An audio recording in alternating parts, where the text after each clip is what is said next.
Yeah, and on that point, Megan, Speaker Johnson apparently is going to invite Netanyahu to address Congress. Now, I find this interesting for a couple of reasons. One, the prime minister lashed out at Senator Schumer, saying, "How dare you interfere in our domestic politics?"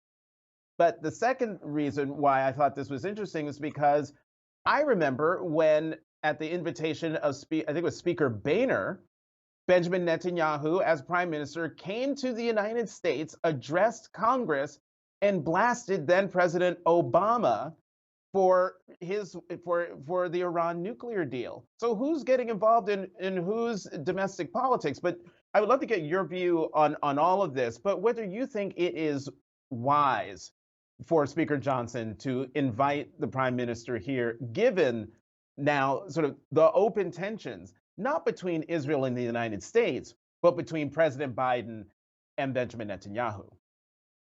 Far be it from me to ever say that any Republican speaker of the last 10 years has done something wise. But I would say this. I think this is a sideshow.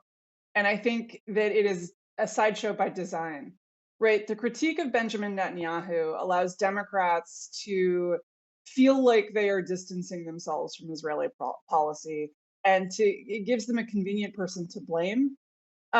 The fact is, what Benjamin Netanyahu is doing is wildly supported by all Israelis. The problem is not Benjamin Netanyahu. If you replaced him, policies that the Democratic base is upset about, and that I have some sympathy to that upset, wouldn't change. The overwhelming consensus in Israel is that they will not stop this war until Hamas has been completely destroyed.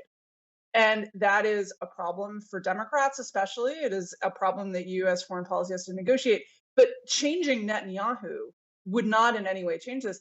And by sort of saying this, right, Schumer, as one of my friends who has lived in Israel, said, he if Netanyahu were an American politician, he should have been dinged for making an in-kind contribution to his reelection campaign.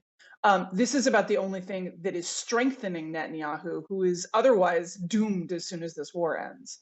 By doing this, we're actually helping him stay in power, not challenging his access to power.